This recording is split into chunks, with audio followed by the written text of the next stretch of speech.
na ADC 43 e na ADC 54, pelo amicus curiae Instituto de Garantias Penais, IGP, chama a tribuna o doutor Antônio Carlos de Almeida Castro.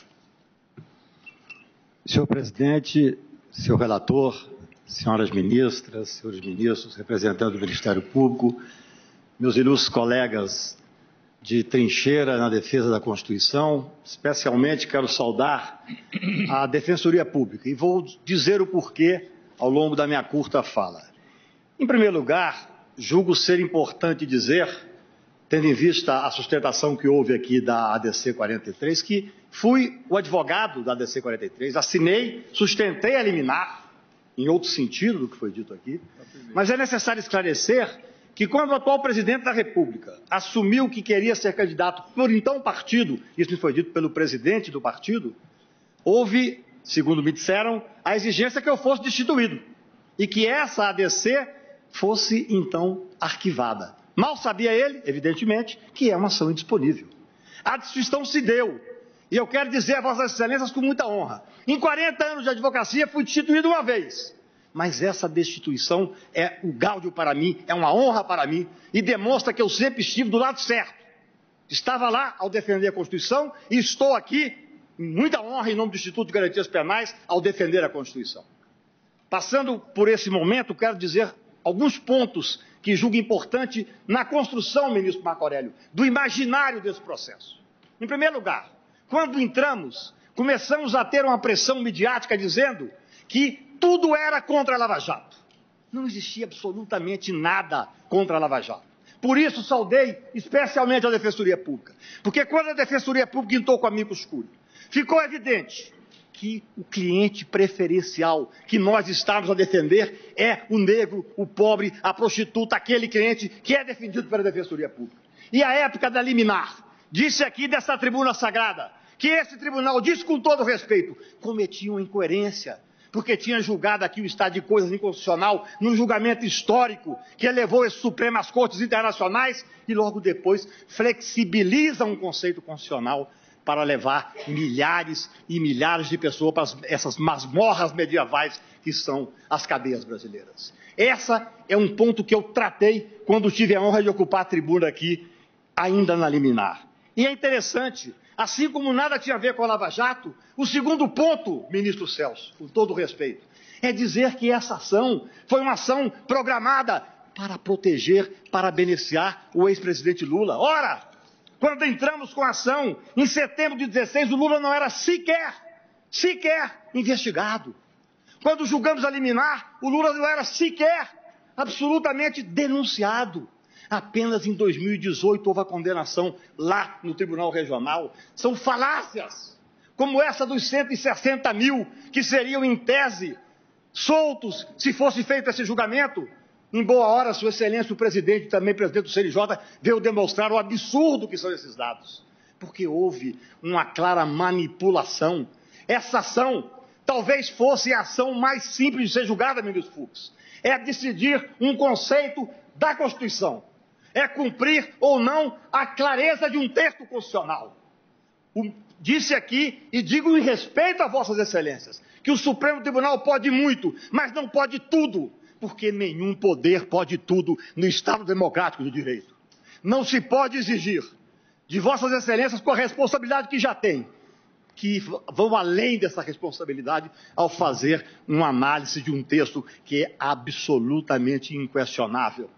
Essa é a questão posta com a devida vênia que trago aqui a Vossas Excelências. E digo mais, quando veio esta liminar de 6-5, o que eu disse para a imprensa? A imprensa que aplaudia porque queria ver 15 ou 20 pessoas poderosas serem presas. Disse o seguinte, estão flexibilizando o preceito constitucional, uma cláusula pétrea. Amanhã vocês vão ter que aplaudir quando for flexibilizado a livre manifestação do pensamento. A propriedade privada, essa dificilmente será flexibilizada. Mas outros tantos direitos constitucionais do mesmo patamar constitucional. Nós não queremos muito não, Excelências. Nós queremos que se cumpra a Constituição.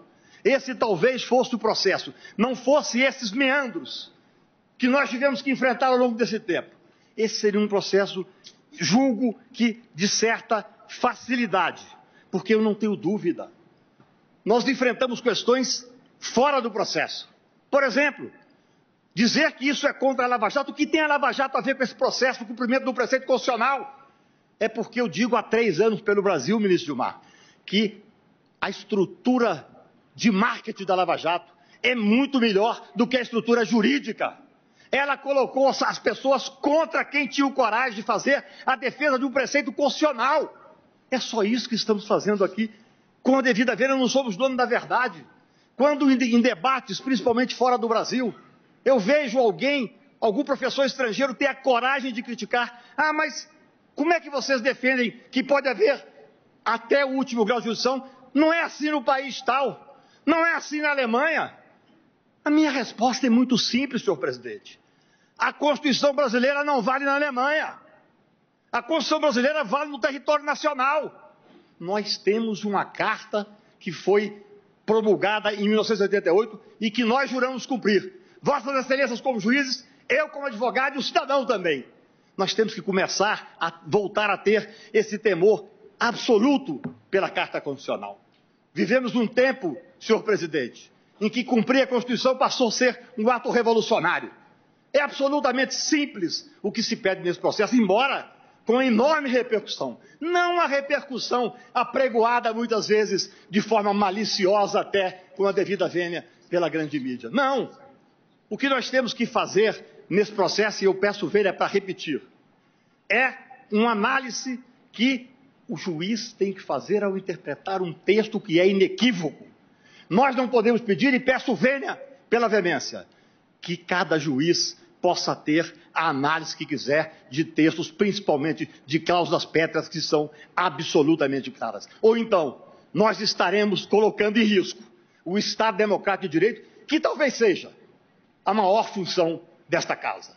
Essa independência entre os poderes, com o respeito. Sua Excelência, o ministro-presidente, quando assumiu, disse uma frase que deu esperança a todos nós. O Supremo Tribunal tinha que deixar de ter o protagonismo que estava tendo. Isso eu digo respeitosamente, de uma pessoa que advoga nessa casa, dessa tribuna sagrada, há quase 40 anos. É com todo o respeito que eu digo, que o que se pede aqui, respeitando só para dizer uma homenagem ao ministro, ao professor Celso Antônio Bandeira, quando estava despachando com ele um dos memoriais que ele disse: Excelência, o que se pede é que se cumpra a Constituição. Obrigado. Agradeço ao doutor Antônio Carlos de Almeida Castro.